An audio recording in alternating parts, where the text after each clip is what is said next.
یہ جو N G او سہارا ہے یہ پاکستان میں کس قسم کی کام کر رہی ہے؟ سہارا ویلفیئر فاؤنڈیشن جو ہے وہ ناروے میں رجسٹرڈ ہے. فلٹریشن پلانٹس ہم لگا رہے ہیں, پھر معذوروں کے حوالے سے ہم کام کر رہے ہیں. الحمدللہ اللہ تعالیٰ نے سہارا ویلفیئر فاؤنڈیشن کو اتنی ترقی عطا کی. ایسے لوگ, میں یہ کہتا ہوں کہ اگر نیت صاف ہو تو پھر لوگ بھی ویسے ہی مل جاتے ہیں. اللہ پاک اس کا بندوبست بھی فرما دیتے ہیں. وہاں پہ کیا فرق ہے لا اینڈ آرڈر کے اور یہاں کے؟ اللہ کے فضل سے, اس کے حکم سے میں پوری دنیا گھوم چکا ہوں. ناروے کے حوالے سے میں یہ کہوں گا کہ بہترین لوگ ہیں, انسانیت کی بڑی قدر کرتے ہیں وہ, اور وہاں پہ جو سسٹم ہے وہ اتنا شاندار ہے. لوگ ٹیکس پے کرتے ہیں, لوگوں کو سہولتیں وہ دیتے ہیں. وہاں پہ میڈیکل سسٹم جو ہے وہ فری ہے, ایجوکیشن فری ہے. اپنے ملک کی اگر اہمیت کو جاننا ہے تو اپنے ملک سے دور ہو کر دیکھیں. وہ محلے بھی یاد آتے ہیں, وہ تھڑے بھی یاد آتے ہیں, پیارے پیارے لوگ بھی یاد آتے ہیں.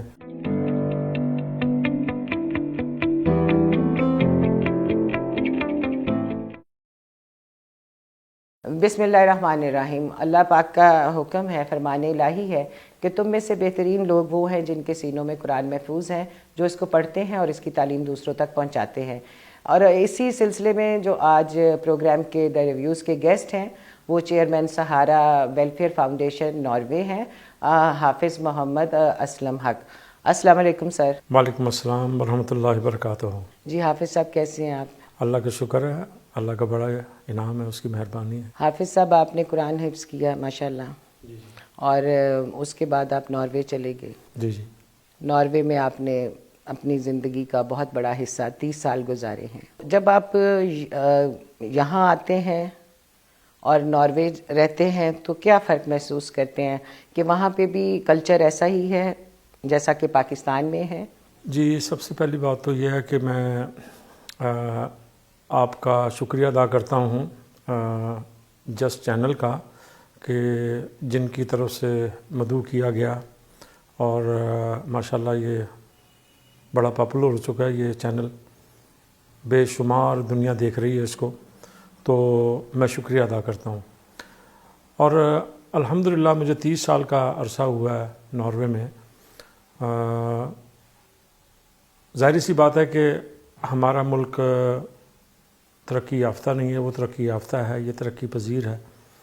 لیکن وہاں جانے کے بعد بھی جو ہے وہ دل اپنے ملک کے ہی لیے دھڑکتا ہے ماشاءاللہ. اور ملک میں ہونے والے مسائل, مشکلات, میں ہی نہیں بلکہ وہاں پر جو رہنے والے ہیں پاکستانی, ان کے دل بھی اسی طرح ہی دھڑکتے ہیں. بالکل آپ نے صحیح فرمایا کہ پاکستان میں جب بھی کوئی مشکل وقت آیا ہے تو جو ہمارے بھائی بہنیں باہر ہیں وہ دل کھول کے پاکستانی اپنے بہن بھائیوں کے لیے وہ بہت مدد کرتے ہیں. حافظ صاحب جب آپ نے قرآن حفظ کیا ماشاءاللہ, آپ نے اس کو پڑھا سمجھا اور وہاں پہ بھی آپ قرآن کی تعلیم دیتے ہیں بچوں کو, تو آپ نے جب قرآن کو پڑھا تو کون سا ایسا میسج تھا جو آپ چاہتے ہیں کہ وہ ہم لوگوں تک پہنچے, جو آپ کے دل میں دبا ہو یا آپ کی خواہش ہو کہ میں یہ میسج دوں؟ جی الحمدللہ, میں نے 14 سال کی عمر میں قرآن مجید جو ہے وہ حفظ کیا تھا الحمدللہ. اور قرآن تو پورے کا پورا قرآن جو ہے وہ ہدایت ہے. بے شک. کسی ایک آیت کو بھی پکڑ لیں تو آپ بے شمار, یہ اس کی ایک آیت جو ہے وہ سمندر ہے, بے شمار آپ کو فائدے والی باتیں جو ہے وہ ملتی ہیں الحمدللہ. تو والدین کا جب ذکر آتا ہے, جیسے کہ اعوذ باللہ من الشیطان الرجیم, بسم اللہ الرحمن الرحیم, وَقَضَىٰ رَبُّكَ أَلَّا تَعْبُدُوا إِلَّا إِيَّاهُ وَبِالْوَالِدَيْنِ إِحْسَانًا, کہ اپنے والدین کے ساتھ احسان کرو, مفہوم ہے اس کا. اور جب وہ بڑھاپے کے اس مرحلے میں پہنچیں تو اپنے بازوؤں کو پھیلا دو اور ان کے سامنے اف لکما, یہ بھی مفہوم ہے کہ اف تک بھی مت کہو. والدین ایک ایسی چیز ہیں کہ چلتی پھرتی ترقی ہیں ہر اس انسان کے لیے کہ جو ان کی قدر کرنا جانتا ہے. مجھے ایک واقعہ یاد آ گیا کہ ایک بوڑھی عورت تھی بہت ضعیف, تو ان کا بیٹا کسائی تھا, تو وہ جب گوشت بناتا یا رکھتا تو ماں کو ایک تھیلے میں اوپر لٹکا لیتا کہ بلی نہ کھا جائے یا ایسا کوئی تھا. تو اس کی ماں ان کو دعا دیا کرتی تھی کہ تم موسیٰ کے ہمسائے بنو گے. مزید یہ کہ وہ حضرت موسیٰ علیہ السلام نے چاہا کہ میں دیکھوں میرا کون ہمسایہ بنے گا, اس کی کیا کوالٹی ہے. تو وہاں پتہ چلا کہ وہ اپنی ماں باپ کی اتنی خدمت اور کیئر کرتے ہیں. اس سے ظاہر ہوتا ہے کہ ماں باپ کی سب سے زیادہ خدمت کا کہا گیا ہے، حکم دیا گیا ہے قرآن پاک میں. تو حافظ صاحب آپ یہ بتائیے کہ جب آپ ناروے میں رہتے ہیں تو ابھی ماشاءاللہ یہ ربیع الاول کا مہینہ ہے اور آپ یہاں آئے ہوئے ہیں، تو کیا ربیع الاول کے مہینے کو بھی اسی طرح ہی وہاں پہ عقیدت سے، احترام سے، جوش و خروش سے منایا جاتا ہے جیسے کہ پاکستان میں؟ اس کے بارے میں آپ کو بتاتا چلوں کہ ماشاءاللہ ناروے کے اندر ماشاءاللہ کافی مساجد ہیں پاکستانیوں کی، دوسرے مسلمانوں کی الحمدللہ، اور دین کا کام جو ہے وہ بڑی تیزی سے وہاں پر چل رہا ہے الحمدللہ، کہ آپ سوچ بھی نہیں سکتے کہ وہ کام یہاں پہ بھی نہیں ہو رہا کہ جو وہاں کے مسلمان جو ہیں وہ کام کر رہے ہیں دین کے حوالے سے. اور عید میلاد النبی کا آپ نے ذکر کیا کہ اللہ کے نبی صلی اللہ علیہ وسلم کی پیدائش کا مہینہ ہے، یقیناً ہمارے لیے بڑا برکتوں والا مہینہ ہے. تو اس میں لوگ بہت جوش و خروش سے وہاں شامل ہوتے ہیں. اور دیکھیں نا، ایک بچہ پیدا ہوتا ہے اس کے لیے اتنی خوشی کا مقام ہوتا ہے ان کے خاندان والوں کے لیے. یہ تو ہمارے پیارے نبی صلی اللہ علیہ وسلم کی پیدائش کا دن ہے، تو ہمیں بھی اسی طریقے سے پھر یاد کیا جاتا ہے. درود و سلام کی محفلیں سے جانی درود و سلام، جی ایسی محفلیں ہوتی ہیں وہاں پر درود و سلام کی کہ ماشاءاللہ آپ کو میں ویڈیوز بھجواؤں گا تو آپ کو پتہ چلے گا کہ ماشاءاللہ وہاں کے امام صاحبان، وہاں کی مساجد کی جو انتظامیہ ہیں، کہ وہاں ایک عید کا جیسے سما ہوتا ہے نا، اس طرح جو ہے نا وہاں پر یہ ماحول بن جاتا ہے ماشاءاللہ. جی حافظ صاحب آپ یہ بتائیے کہ جب آپ وہاں رہتے ہیں تو وہاں کی ترقی، سائنسی ترقی، ٹیکنالوجی کی ترقی سب آپ جب دیکھتے ہیں تو آپ کی بھی خواہش ہوتی ہے کہ پاکستان میں بھی ایسے ہی ترقی اور ایسا ہی پولیٹیکل سسٹم ہونا چاہیے. وہاں پہ کیا فرق ہے لا اینڈ آرڈر کے اور یہاں کے، وہاں کے اداروں میں اور یہاں کے، کیا فرق آپ دیکھتے ہیں؟ ماشاءاللہ میں اللہ کے فضل سے، اس کے حکم سے میں پوری دنیا گھوم چکا ہوں، اور ماشاءاللہ چند ملک ہی رہ گئے ہیں جو میں نے نہیں دیکھے.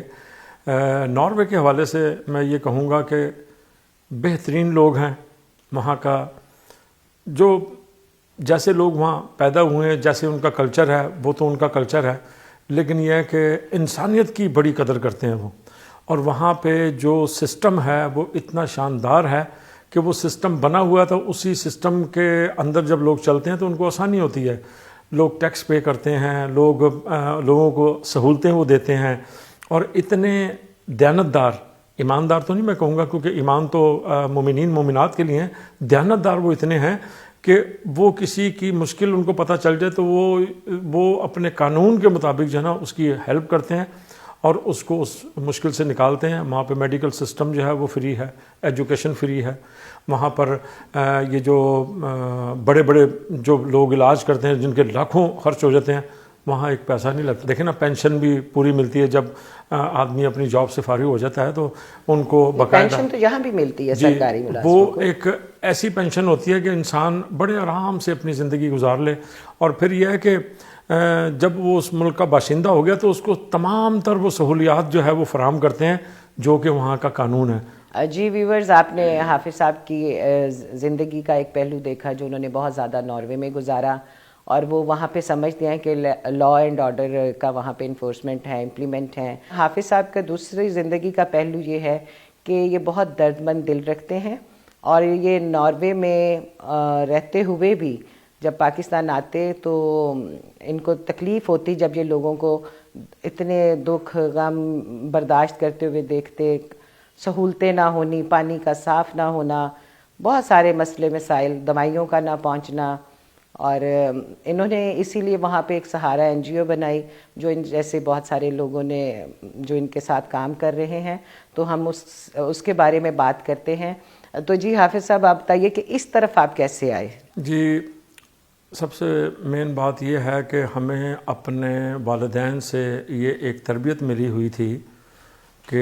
ہوئی ہے کہ وہ اپنے ہمسایوں کا، اپنے عزیز و قارب کا، اپنے ملنے جلنے والوں کا، اپنے متعلقین وابستگان کا جو ہے وہ بڑا دھیان رکھتے تھے. ہم بچپن سے ہم دیکھتے تھے کہ ہماری والدہ محترمہ تپتی دوپہری کے اندر جو ہے بڑی پتلی دبلی سی خاتون تھیں، کمزور اور نحیف سی، لیکن اللہ نے بڑی ہمت دی ہوئی تھی.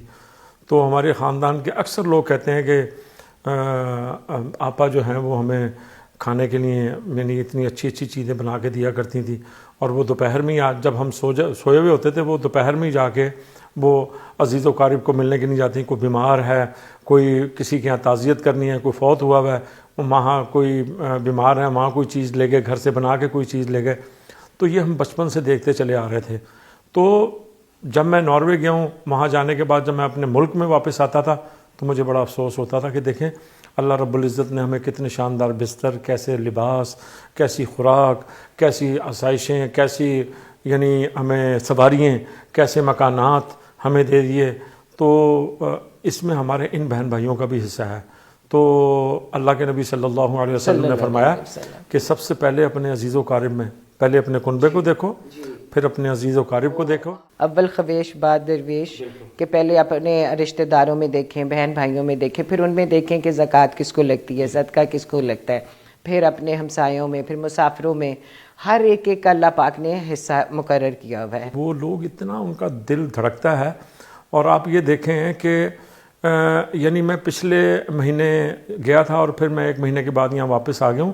ان لوگوں کے تعاون سے وہ کیوں کرتے ہیں، ان کو سارے یاد آتے ہیں. وہ جب دیکھتے ہیں کہ ہمارے وہ پریشان بہن بھائی متعلقین وابستگان، وہ جب ان کا وہ نیک کمائی جب وہ بھیجتے ہیں، ان کو خوشی ہوتی ہے کہ ہمارے بہن بھائیوں کے پاس جا رہی ہے اور اس کی وہ برکتیں بھی محسوس کر رہے ہیں. ناروے کے اندر جو ہے ماشاءاللہ جو پاکستانی وہاں پر گئے ہوئے ہیں، اپنے ملک کی اگر اہمیت کو جاننا ہے تو اپنے ملک سے دور ہو کر دیکھیں. جب انسان اپنے ملک سے دور جاتا ہے تو پھر اس کو اپنے ملک کی وہ نالیاں بھی یاد آتی ہیں، وہ محلے بھی یاد آتے ہیں، وہ تھڑے بھی یاد آتے ہیں، اور وہ پیارے پیارے لوگ بھی یاد آتے ہیں، وہ چرپائیاں بھی یاد آتی ہیں، وہ بیٹھنے کا وہ انداز، وہ گلیوں میں کھانے پینے کا وہ سلسلہ، وہ ایک دوسرے کو تحائف دینا، وہ ایک دوسرے کی عیادت کرنا، وہ ایک دوسرے کی تعزیت کرنا. تو یہ جو NGO سہارا ہے یہ پاکستان میں کس قسم کی کام کر رہی ہے،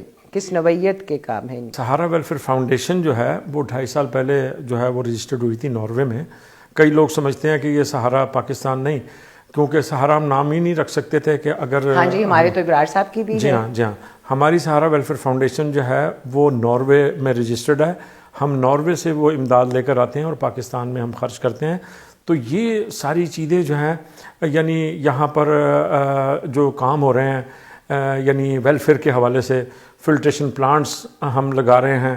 اس کے علاوہ جو ہے ہم سہارا جو بحالی معذورہ ہاسپٹل ہے اور وہاں اسکول ہے اس کو ہم دیکھ رہے ہیں، اس میں کنٹریبیوٹ کر رہے ہیں. پھر معذوروں کے حوالے سے ہم کام کر رہے ہیں الحمدللہ. اس کے علاوہ لاک ڈاؤن کے حوالے سے ماشاءاللہ وہاں کے ناروے اوسلو کے لوگوں نے 90 لاکھ سے لے کے 1 کروڑ تک کا راشن یعنی لاک ڈاؤن کے حوالے سے اور رمضان پیکج کے حوالے سے جو ہے وہ ان بہن بھائیوں نے یہاں پر بھجوایا تھا اور ماشاءاللہ بڑا ہمارا کامیاب رہا. حافظ صاحب آپ کیسے سمجھتے ہیں کہ آپ کیسے، جیسے ایریا ہے، کوئی لوکیشن ہے، کوئی کمیونٹی ہے، وہ کیسے آپ وہاں تک پہنچتے ہیں، ریفر ہوتے ہیں، آپ وہاں دیکھتے ہیں کہ وہاں پہ اصل ضرورت ہے، اس کا کیا کرائیٹیریا ہے آپ کا؟ جی اس میں یہ ہوتا ہے کہ جیسے کہ واٹر فلٹریشن پلانٹ ہم نے فیز 1 میں رمضان المبارک سے لے کے اب تک جو ہے نا ماشاءاللہ ہمارے 12 سے 13 فلٹریشن پلانٹس جو ہیں ہم لگا چکے ہیں. 8 ہم نے جو ہے فیز 1 میں جو پچھلے مہینے تک مکمل ہو گئے تھے، جو ہم نے اکتوبر کی ڈیٹ دی تھی، اللہ نے عزت دی، وہ ہم نے وہاں لگوا دیا. اس کے بعد فیز 2 کے حوالے سے ہم نے یہ جو دوسرا مرحلہ تھا اس میں شروع کیا، 3 لگ چکے ہیں. یہ جگہ ہم اس طرح دیکھتے ہیں کہ ہماری ٹیم کہ اللہ تعالیٰ نے سہارا ویلفیئر فاؤنڈیشن کو اتنی ترقی عطا کی، ایسے ایسے لوگ، میں یہ کہتا ہوں کہ اگر نیت صاف ہو تو پھر لوگ بھی ویسے ہی مل جاتے ہیں، اللہ پاک اس کا بندوبست بھی فرما دیتے ہیں. اسی طرح ہماری پسماندہ علاقوں میں ہماری انتظامیہ بن چکی ہیں، 12 13 لوگوں کی ٹیمیں بن چکی ہیں. تو جس جگہ کو ہم تجویز کرتے ہیں وہاں ہماری ٹیم کے لوگ جا کے اس جگہ کو دیکھ کر آتے ہیں کہ جی یہاں پر فلٹریشن پلانٹ ہم نے لگانا ہے. 6.5-7 لاکھ ایک کمرہ بنانے کے بعد، پھر اس میں وہ ساری چیزیں لگانے کے بعد پھر پلانٹ جب لگتا ہے تو 6.5-7 لاکھ کا جو ہے اس کا خرچہ آتا ہے. ماشاءاللہ آپ کتنے پلانٹ لگا چکے ہیں؟ جی اس میں ہم نے ماشاءاللہ اب یہ 12 تک تو پہنچ چکے ہیں ہم الحمدللہ. تو جگہ وہ لوگ دیکھتے ہیں، وہاں ساری اس کے بارے میں معلومات دیتے ہیں. اور یہ ہم واٹر فلٹریشن پلانٹس جو ہیں یہ مساجد میں لگاتے ہیں تاکہ ان کی انتظامیہ جو ہے وہ اپنے کنٹرول میں لے کے چلیں. وہ مسجد کا بھی فائدہ ہو اور جو باہر 30-30 35 ہزار لوگ جو گاؤں دیہات کے ہیں ان کو بھی فائدہ پہنچے, تاکہ وہ وہاں سے پانی فل کر کے لے جا سکیں. جی جی جی. تو حافظ صاحب آپ کا اس پلانٹ فلٹریشن کے علاوہ کس طرح کا آپ نے کام کیا ہے؟ جی الحمدللہ قربانی کے حوالے سے پہلی بار ہم نے 4 بکروں سے سٹارٹ لیا تھا. اب ماشاءاللہ 5,000 لوگوں میں اس بار اس عید الضحیٰ کے اوپر جو ہے وہ 5,000 لوگوں میں گوشت تقسیم کیا, اور باقاعدہ حفظان صحت کے مطابق یہ چلتا ہے. اور اس کے علاوہ ہم سردیوں میں جو ہے وہ گرم کپڑے جو ہے وہ دکھی انسانیت کے لیے ہم تقسیم کرتے تھے. ایک گاڑی میں, بڑی گاڑی میں رکھ کر 10 لوگ ساتھ ہوتے تھے, اور جنوری کی راتوں میں, دسمبر کی راتوں میں جو ہے وہ ہم مزاروں کے باہر اور ہاسپٹلس کے باہر, اسٹیشن کے باہر اور درباروں کے باہر, اور وہ جو بریجز ہیں اس کے نیچے جو لوگ سوئے ہوئے ہوتے تھے ان کو اٹھا کر ایک جیکٹ اور ایک کمبل ہم دیا کرتے تھے. اللہ کا شکر ہے الحمدللہ ہمارا اب یہ گرم کپڑوں کا بھی جو ہے وہ سلسلہ وہاں سے ناروے سے آنے کا سلسلہ شروع ہو چکا ہے, اور آئندہ بھی یہ جاری رہے گا. مختلف چیزیں ہیں اس میں گرم کپڑوں کے حوالے سے. ابھی بیگر اسکیم جو ہے, بیگر ہوم, ہم ایک ہوم کا ہم نے چکر لگایا, وہاں پر بھی ان کے لیے ہم نے جو مشینیں فراہم کی ہیں ان کو جو ان کی ضرورت تھی.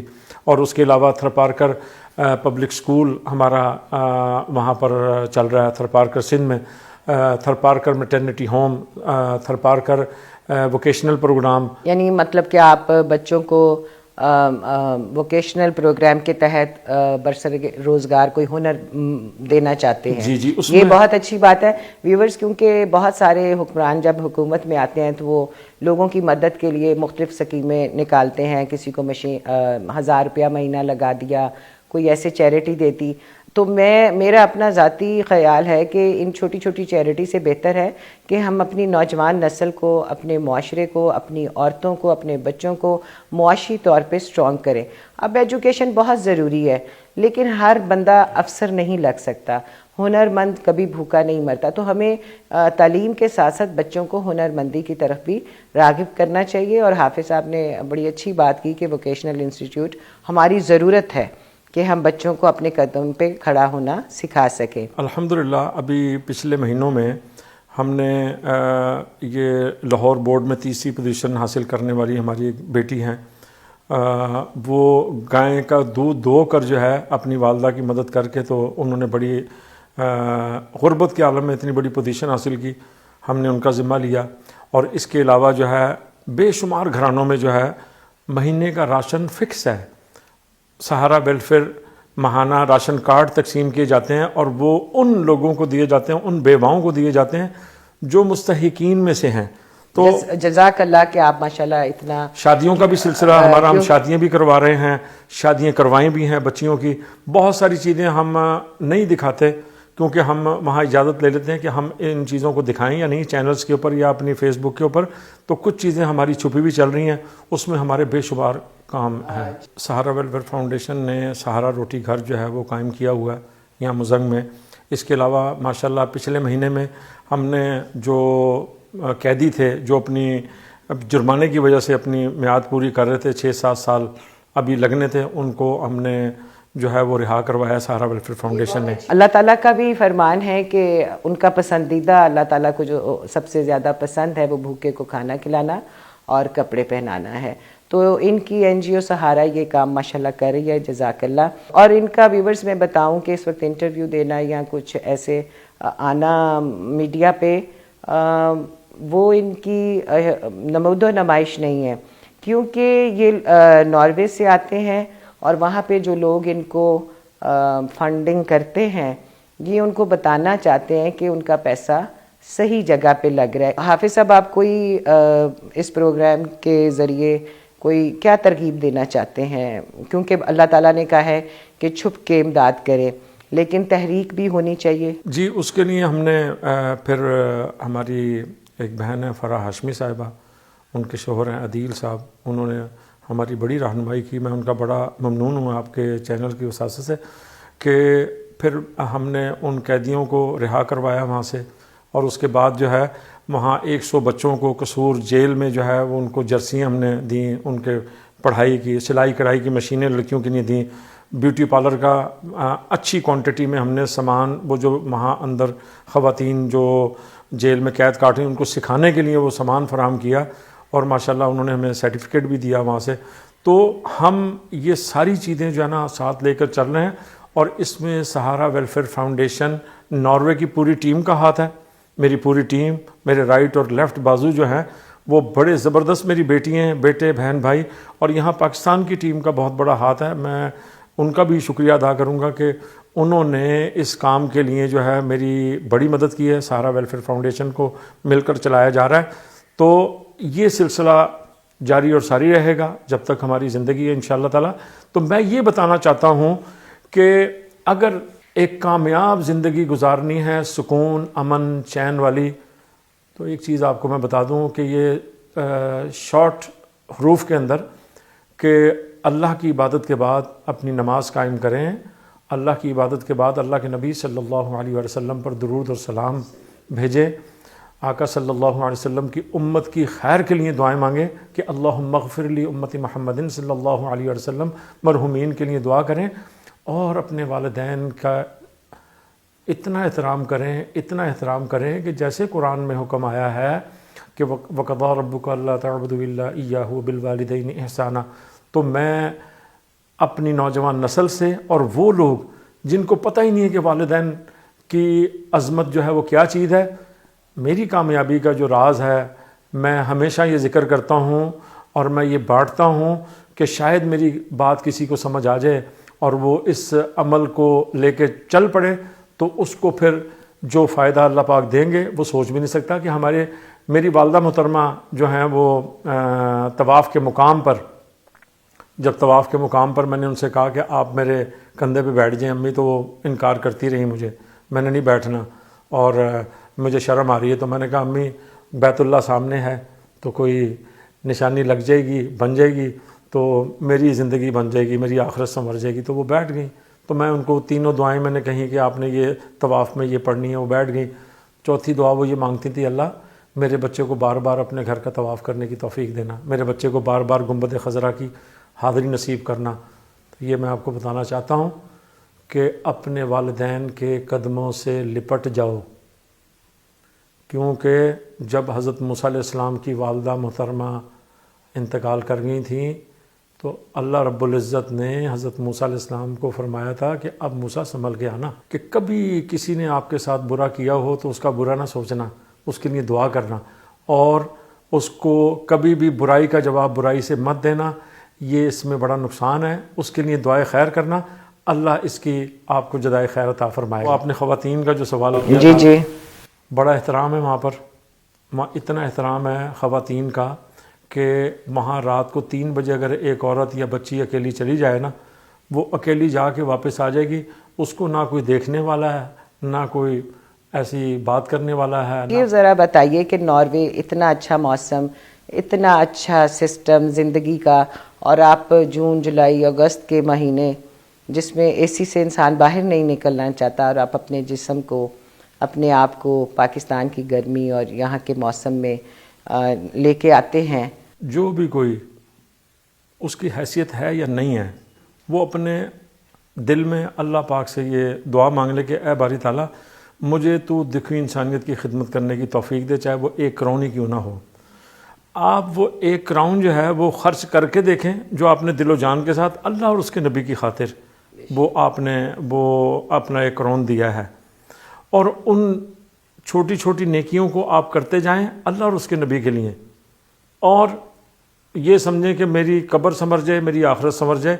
تو جو آپ کو سکون، جو لذت، ضروری نہیں ہے کہ لوگ یہ سمجھیں کہ بڑے بڑے انبار، بڑے بڑی رقمیں دی جائیں، بڑے بڑے لاکھوں دیے جائیں تو تب جا کے یہ کام ہو. نہیں، کہ اللہ کے نبی صلی اللہ علیہ وسلم آپ مسجد نبوی میں بیٹھے ہوئے ہیں اور حضرت عثمان غنی رضی اللہ تعالیٰ عنہ کے دیناروں سے آپ کھیل رہے ہیں، اور آپ نے فرمایا کہ عثمان تمہاری دولت کا کوئی حساب نہیں ہوگا، کیونکہ بڑی اللہ کی راہ میں بڑی دولت خرچ کی. اور اسی طرح ایک صحابی رضی اللہ تعالیٰ عنہ، جب جہاد کا وہ سامان جمع ہوا تو ایک صحابی رضی اللہ تعالیٰ عنہ نے فرمایا کہ یا رسول اللہ صلی اللہ علیہ وسلم میں تو میرے پاس تو پیسے ہی نہیں ہیں، میں کیا جہاد کے لیے. آپ نے فرمایا جو کچھ بھی ہے وہ لے آؤ. جی بالکل آپ کی بات سے میں ایگری کرتی ہوں کہ جیسے کہ کسی کو مسکرا دینا بھی صدقہ ہے، کسی کے لیے دعا کر دینا بھی صدقہ ہے، اپنے بال بچوں پہ اچھا خرچنا صدقہ ہے، راستے کا پتھر ہٹا دینا صدقہ ہے، اور مال خرچ کرنا تو ایک بہت بہترین اول ہے، اس کی افادیت جو یہ ہے. چیز میں بتا رہا تھا کہ وہ صحابی رضی اللہ تعالیٰ عنہ انہوں نے محنت کی اور کھجور لا کر تو دیناروں کے اوپر رکھے تو فرمایا مجھے ثواب ملے گا آگے سے. آپ نے فرمایا ان دیناروں کے مطابق ان دیناروں جتنا ثواب تمہیں، کیونکہ تمہارا خلوص اور نیت تھی جو اللہ قبول فرمائیں گے. جی ویورز میں آپ کو بتاؤں کہ حافظ صاحب جو ہیں وہ ناروے میں ان کا ایک ٹریولنگ ایجنسی ہے جس کے یہ گروپس حج کے لیے لے کے جاتے ہیں. ہم 3 ساتھی ہیں اس کے. ان کا اپنا کاروبار ہے یہ وہاں پہ، ذرا اس کے بارے میں. ہم 3 ساتھی ہیں جو کہ وہ کمپنی کو رن کر رہے ہیں. میں ان کی مدد کرتا ہوں جب، کیونکہ حج اور عمرے پہ جب ہم لوگوں کو لے کے جاتے ہیں، چونکہ اللہ کا شکر ہے دینی اعتبار سے بہت ساری چیزیں میں نے سیکھی ہوئی وہاں پر، تو ان کی مدد میں یہ کرتا ہوں کہ حجاج کو لے کے جاتا ہوں، عمرہ کرنے والوں کو لے کے جاتا ہوں. اصل میں تو وہ انہی کا کام ہے، لیکن یہ والا کام جو ہے یہ جس میں حج کروانا، عمرے کروانا اور لوگوں کی مدد کرنا، یہ میرے حصے میں آتی ہے چیز. تو اللہ کا شکر ہے. آپ بزنس پوائنٹ آف ویو سے بھی کرتے ہیں ان کو مہنگا سے مہنگا پیکج دینا کہ اس میں لوگوں کو ریلیف دیتے ہیں، ان کے کمفرٹ کا بھی خیال رکھتے ہیں. جی ہماری کمپنی میں جو ہے جو پیکیجز جو سیل کیے جاتے ہیں اس میں یہ دھیان رکھا جاتا ہے کہ ان کو ان کے لوگوں کے گنجائش کے مطابق، اور چونکہ سعودی عربیہ وزارت حج جو قیمتیں نکالتے ہیں، جو اخراجات وہ بتاتے ہیں، اس کو ہم سارا مینیج کرنے کے بعد وہ قیمت نکال دیتے ہیں. کیونکہ حج پہ جتنے بھی عازمین حج ہوتے ہیں وہ اللہ کے مہمان ہوتے ہیں. تو آپ کا بہت بہت شکریہ حافظ صاحب، آپ نے ہمیں اپنے کاموں کے بارے میں، اپنی ٹیم کے بارے میں بہت بتایا، اور ویورز ہم لوگوں کو یہ ترغیب ہے کہ ہم بھی اس کو دیکھیں، سمجھیں، اور اپنے ارد گرد، اپنے ہمسایوں میں، اپنے خاندان میں، چاہے آپ ایک کھجور ہی کسی کی مدد کریں، اچھی بات کہہ کے مدد کریں، خوش اخلاقی سے مل کے، مہمان نوازی سے، یہ چھوٹی چھوٹی چیزیں جب آپ اپنے اندر پیدا کریں گے تو انشاءاللہ بڑے بڑی نیکیاں بھی آپ کے حصے میں آئیں گی. تو ہم حافظ صاحب کا ایک دفعہ پھر شکریہ ادا کرتے ہیں. بہت بہت شکریہ حافظ صاحب. تو جی ویورز، ایڈوکیٹ زاہدہ کو اجازت دیجیے، پھر کسی نئے پروگرام میں نئے مہمان کے ساتھ آپ سے ملاقات ہوگی. اس وقت تک اپنا خیال رکھیے. اللہ حافظ.